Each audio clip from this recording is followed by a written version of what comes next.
Hello বন্ধুরা, কেমন আছেন সবাই? সুব্রত ফ্যামিলি ব্লগের আরেকটি নতুন ভিডিওতে আপনাদের সবাইকে স্বাগত জানাই। আজকে সকাল সকাল ঘুম থেকে উঠে পড়েছিলাম, তাই সকালবেলা ব্রেকফাস্ট হয়ে যাওয়ার পরে রিঙ্কিদের ফ্ল্যাটে আর ভাল লাগছিল না, মনে হচ্ছিলো একটু বাইরের দিকে ঘুরে আসি। তাই নিচে এসে ওদের অ্যাপার্টমেন্টের ভিতরে একটু হাঁটাচলা ঘোরাঘুরি করছিলাম। আর শানু তো অফিসে চলে গেছে সকাল সকাল, যদিও অফিসে যাওয়ার কিছুক্ষণ পরেও ফোন করেছি যে আজকে অফিস হবে না, ঘন্টা দুয়েকের কাজ করে চলে আসবে। তাই অপেক্ষা করছি, ও আসলে আবার একটু ওর সঙ্গে বাজারেও যেতে হবে। তাই ভাবলাম সেই সময়টুকু আপনাদেরকে কিছু দেখানো যায় কি না। ওদের এই অ্যাপার্টমেন্টের ভিতরে একদম সাজানো গোছানো, সব কিছু এত সুন্দর, চোখটা জুড়িয়ে যায় পুরো।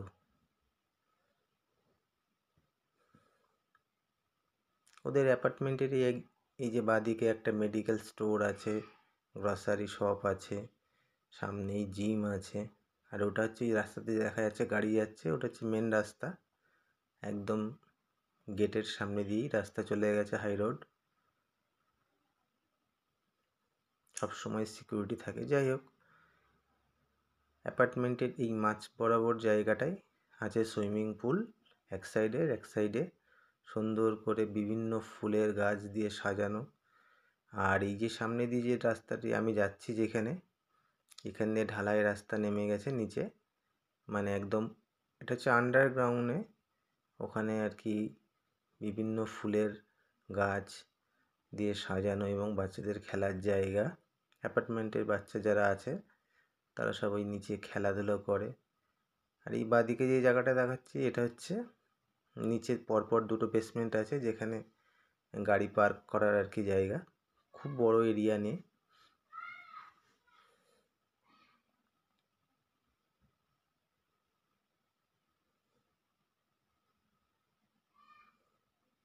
এই ঢালাই রাস্তা দিয়ে আস্তে আস্তে নিচে নেমে গিয়ে ওই সামনেই আছে একটা গণেশের মন্দির, গণেশ ঠাকুরের।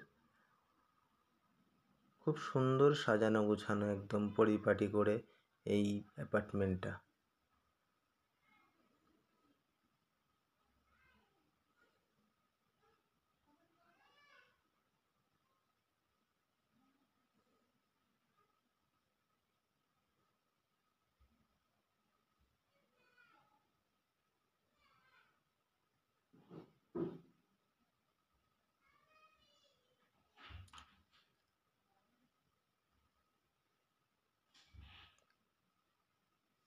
শহরের মাঝখানে এই এত বড় বড় বড় উঁচু বিল্ডিংয়ের মাঝেই এত সুন্দর করে গাছগাছালিতে সাজানো ভাবাই যায় না। এবং সবসময় মালিরা কাজ করে যাতে গাছের পরিচর্যা করে, সেগুলোও খুব সুন্দরভাবে আমি দেখছিলাম বসে সকালে। যাই হোক, আস্তে আস্তে সামনের দিকে যাচ্ছি, যেখানে গণেশের মন্দিরটা আছে।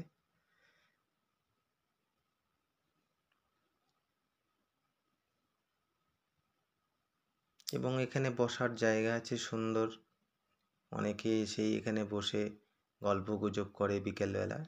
এই যে হচ্ছে গণেশের মূর্তি আছে মন্দিরে। এখন গেটটা দেয়া রয়েছে বলে আর পরিষ্কারভাবে দেখাতে পারছি না, তবু আমি মন্দিরের কাছে এসেছি। এখানে পুজো হয়, বা মানে প্রত্যেক দিনই পুজো হয় এবং বছরে একবার করে বড় করে মূর্তি পুজো হয়।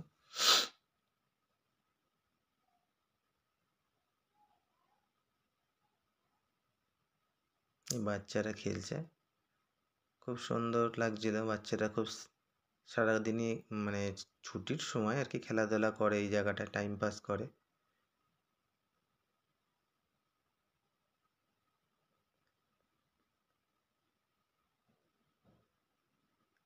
ওখানে বাচ্চাদের স্লিপ আছে, দোলনা আছে।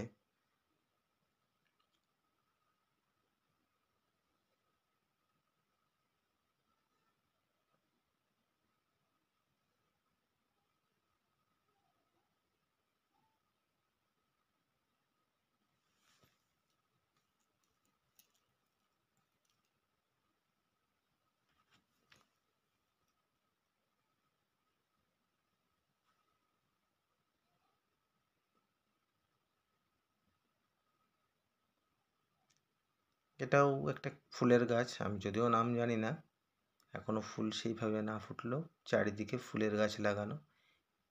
এটা একটা এদের অ্যাপার্টমেন্টের একটা সাইডের মানে বর্ডার লাইন, ওই গাড়িগুলো দাঁড়িয়ে আছে ওটাই হচ্ছে বাউন্ডারি। এখান থেকেও খুব সুন্দর ভিউটা দেখা যায়। পিছনের দিকে যেসব বড় বড় বিল্ডিং আছে, অনেক স্কুল আছে, বড় বড় নামের স্কুল, অফিস কাচারি।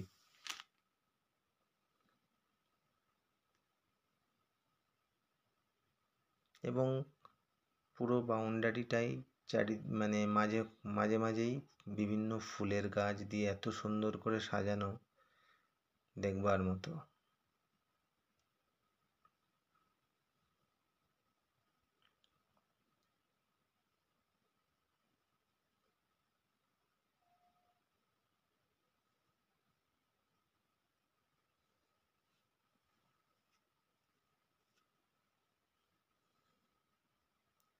এই রিঙ্কিদের ব্লকের সামনেই, বিল্ডিংয়ে ওঠার আগেই একটা বড় এই যে চাপা ফুলের গাছ, খুব ফুল ফুটে রয়েছে, খুব সুন্দর, অনেক বড় চাপা ফুলের গাছটি।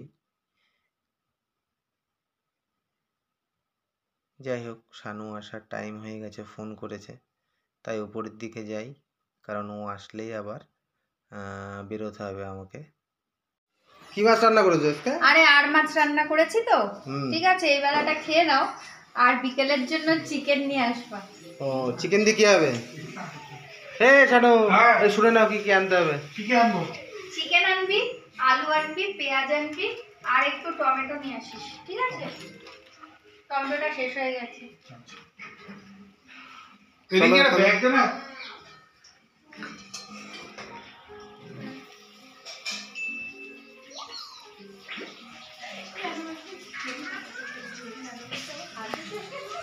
হ্যাঁ বন্ধুরা, আমি আর শানু অলরেডি চলে এসেছি ওদের বেসমেন্টে, ওখানে যেখানে ওর বাইকটা পার্কিং করা থাকে। এখানে সমস্ত ফ্ল্যাটেরই যাদের গাড়ি বা বাইক যাই আছে, যার যার ব্লকের জায়গায় শেষে আলাদা করে রাখতে হয়। তাই আমি আর শানু বাইকে করে বেরিয়ে গেলাম। ওদের এই বেসমেন্টটা অনেক বড় এরিয়া নেই, মানে যত বড় ফ্ল্যাট তার মাপেই বেসমেন্ট, এটাই স্বাভাবিক। এবং পরপর দুটো বেসমেন্ট আছে, এরও নিচে একটা আরেকটা বেসমেন্ট আছে। যাদের গাড়ি আছে তারা এখানে পার্কিং করে। যাই হোক, আমি আর শানু এখন যাব বাজারে, কারণ শানু বলল ছুটি হয়ে গেছে দাদা, আজকে বাড়িতে আমি বিরিয়ানি বানাবো, কাচ্চি বিরিয়ানি, তাহলে চলো যা যা লাগবে সব নিয়ে আসি। সেই মতো আমি আর শানু বাইক নিয়ে বেরিয়ে গেলাম বাজারের উদ্দেশ্যে। চলুন যাই, দেখি বাজারে কি পাওয়া যায় না যায়। অনেকটা বড় এরিয়া এদের এই বেসমেন্টে, যেখানে পার্কিং, প্রচুর গাড়ি থাকে। একটু আগেই ঝিরঝির করে বৃষ্টি হচ্ছিল, তাই রাস্তাঘাট ভেজা রয়েছে। এই হচ্ছে ব্যাঙ্গালোরের ওয়েদার, কখনো বৃষ্টি, মেঘ, রোদ্দুর, সব কিছু মিলেমিশিয়েই রয়েছে।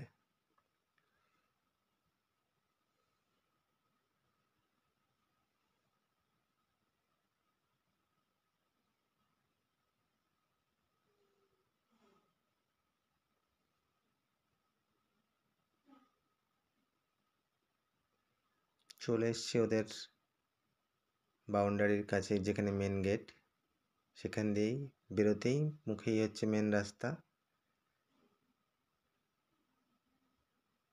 সারাদিন এই রাস্তা দিয়ে প্রচুর গাড়ি চলাচল করে এবং রাস্তার দুপাশেই প্রচুর দোকান, শপিং মল, এসব তো আছেই।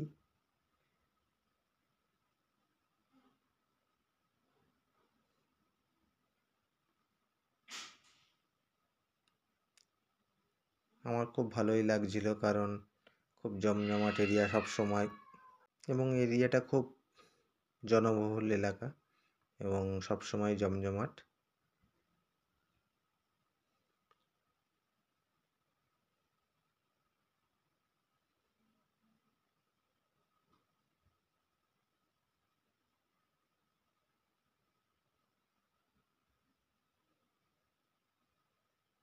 খুব বেশি দূর না, যদিও বাইকে আমাদের 5-7 মিনিটের মধ্যেই আমরা ওদের বাজারের কাছে চলে আসলাম। এবং এখানে আমাদের ওখানকার মতো সবজির যে খোলা বাজার সেরকম যদিও আমার নজরে পড়েনি, অনেকটাই মল টাইপেরই, মানে শপিং মলের মতোই আর কি সবজির যে মার্কেট, এবং সেখানেই সমস্ত রকম সবজি পাওয়া যায়, সবজি দিয়ে ফল দিয়ে, এবং খুব ফ্রেশ সবজি টবজি সেখানে পাওয়া যায়।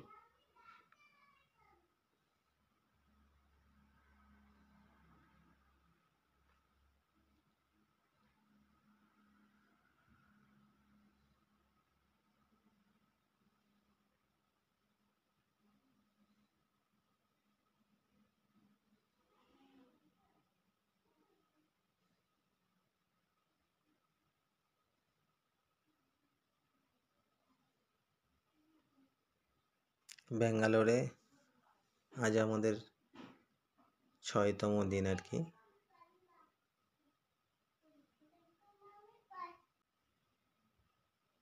যাই হোক, প্রায় সবজির দোকানের কাছাকাছি আমরা চলেই এসেছি, তাই সবজির দোকানের ভিতরে গিয়ে আর ভিডিও করতে পারবো না, কারণ এখানে দোকানদাররা হয়তো ভুল বুঝতে পারে যে কী কারণে ভিডিও করছি, বা তাই ভিতরে গিয়ে আর ভিডিও করব না।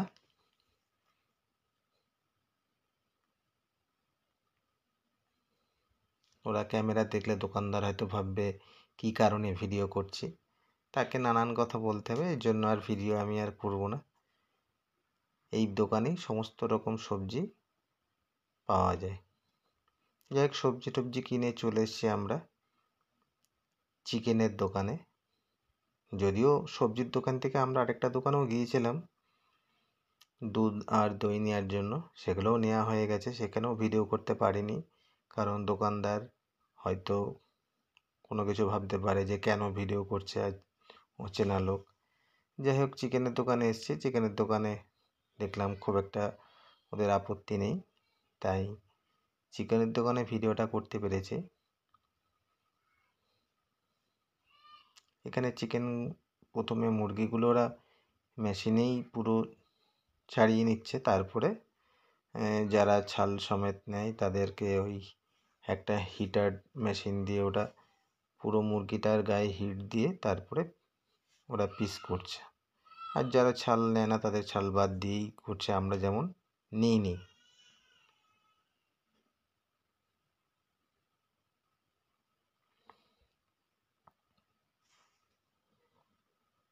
হ্যাঁ বন্ধুরা, বাজার থেকে আসার পরে আর ভিডিও করা হয়নি, আর মানে খেয়ালও ছিল না যে বিরিয়ানির ভিডিওটা, ব্লগ ভিডিওটা করার। যাই হোক, না পেরে ওই শর্ট ভিডিওর জন্য যে ভিডিওটা করেছিলাম সেটাই অ্যাড করে দিলাম। তাই বিরিয়ানিটা হচ্ছে কাচ্চি বিরিয়ানি, যেটা রিঙ্কি আর শানু মিলে বানিয়েছে। যদিও আমরা কোনো দিন কাচ্চি বিরিয়ানি বাড়িতে বানাইনি, তা রিঙ্কিই বানিয়েছে। তা বিরিয়ানিটা খুব ভালোই হয়েছে। প্রথমে ভাবছিলাম কেমন হবে কাঁচা মাংস দিয়ে বিরিয়ানি করার। ওই বাজার থেকে মাংস আনার পরে শানু মাংসটাকে ম্যারিনেট করে রেখে দিয়েছিল, প্রায় 4-5 ঘন্টাই ছিল প্রায় ম্যারিনেট করার পরে, তারপরে রাত্রিবেলা ওটা দমে বসিয়েছিল। তা সত্যি বিরিয়ানিটা ভালোই হয়েছিল।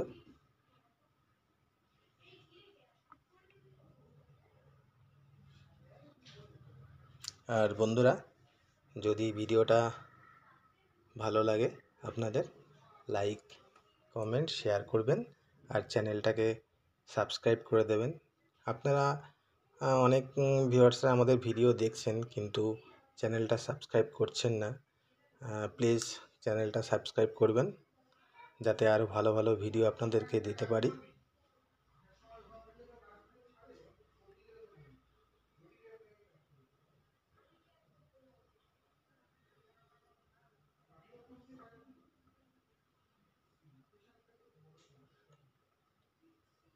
আর রিঙ্কি, শানু এরা ভিডিওতে আসতে লজ্জা পায়, তাই এইভাবেই করতে হয়েছে।